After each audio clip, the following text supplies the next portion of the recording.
When did Canada become such a lawless, stupid nation? We now have a prime minister who's blatantly going out shilling companies that he's invested heavily in.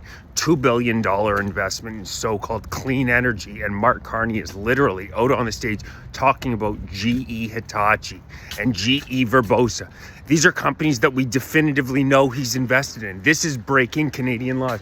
There's no ifs, ands, or buts about it. A Prime Minister of Canada is not allowed to go out on the dais and start speaking directly about companies that he has a financial interest in. Yet that's what Mark Carney is now doing on a daily basis. I've counted 10 different times. He's got up on a stage and specifically, explicitly mentioned a company that he has invested in. Hello, Canadian news media. Hello, RCMP. Is anybody...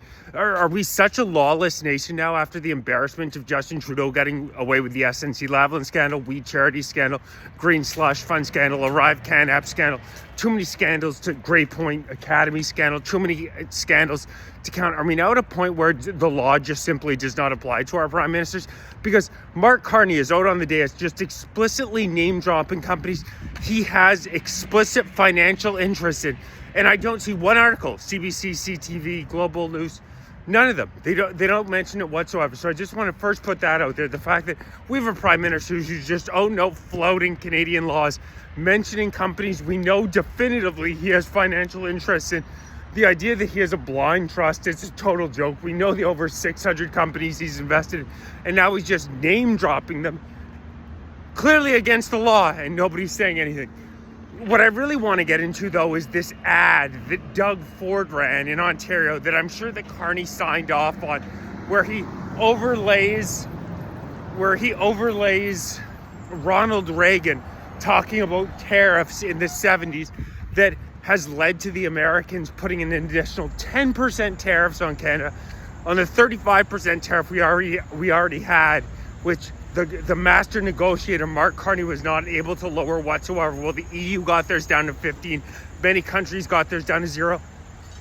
How stupid does our government have to be to not realize when you're negotiating with Trump, when you're dealing with Trump, the only way to deal with somebody like this man is to tell him how he wins in the situation. Explain to him, okay, in the US, you guys don't have enough aluminum, you guys don't have enough steel.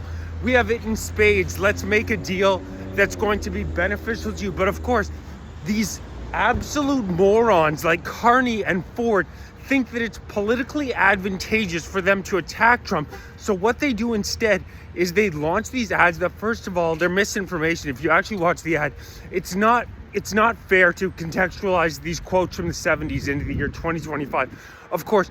But second of all, they're doing it for political gain. But what about the Canadian companies who now have to deal with 10% more tariffs? Is your primary responsibility not to Ford and Carney being butt buddies and laughing about how they're at each other's cottage?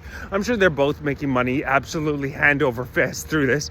But isn't your primary concern for the Canadian worker, for the Canadian people? I feel as though Canada has become so desensitized to the fact that we have a political system that, do you feel like anybody is actually out there fighting for the average Canadian citizen? Because I don't get that feeling whatsoever from whether it be Carney, whether it be Ford. It was embarrassing. Elizabeth May was out this morning, the leader of the Green Party, chanting, "Go Doug Ford, go Doug Ford." And I'm thinking to myself, does she not realize that this stunt, what Ford just did, cost another 10% tariff on many Canadian businesses when there's already a 35% tariff? And you think when the Canadians go to renegotiate the USMCA agreement in a couple of months, you think this is going to make things any easier? The United States are our largest trading partner in Canada by far. It's not even close. I forget the exact percentage, but it's massive. We are totally useless without the United States. Our economy is already in the shitter, 7.1 unemployment rate. It's probably, when you consider people who've dropped out of looking for a job completely, between 10 and 11%. 22% youth unemployment rate, the highest in the G7 by far. And if we don't have the United States in the USMCA trade agreement, we are straight to third world. And already in Canada, our financial situation continues to get worse and worse and worse. Our GDP per capita, which is considered the best measure of how your average citizen is doing, has now fallen 6 quarters in a row in Canada, in a country with natural resources as incredible as Canada, second largest landmass in the world. GDP per capita has fallen 6 quarters in a row, and we're supposed to be celebrating because we owned Trump or owned the Republicans. They don't need us. We need them. Get it through your thick skulls. Can we not get some competent negotiators in here? I thought that Carney was supposed to be this financial guru who was the guy who's going to be able to deal with Trump. And he'd been the governor of the Bank of England, governor of the Bank of Canada. He knew how to get great trade deals for Canada. Have you seen any of that come to fruition? Have you seen absolutely any of what Carney promised in the run-up to the election actually happen? Because I've seen nothing. I've seen Canada stuck with the same tariffs that many countries have been able to negotiate their way out of.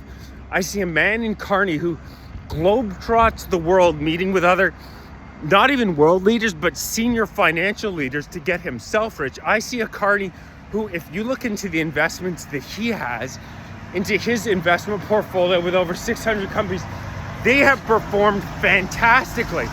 Mark Carney is using this prime ministership to get himself as wealthy as humanly possible.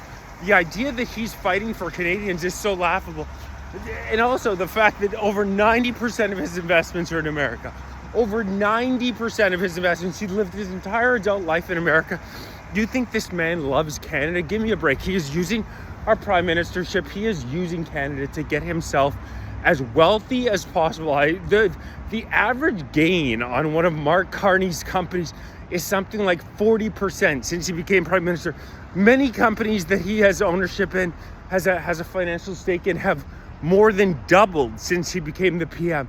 And nobody in our media, absolutely everybody, refuses to call out when he blatantly flouts the law. As I said, it's clear as day against the law for him to be individually shilling companies that he has a financial interest in. Yet yesterday, when he's talking about, a couple days ago, when he's talking about the $2 billion investment in clean energy, he is explicitly stating companies like GE Hitachi that he has a financial stake in.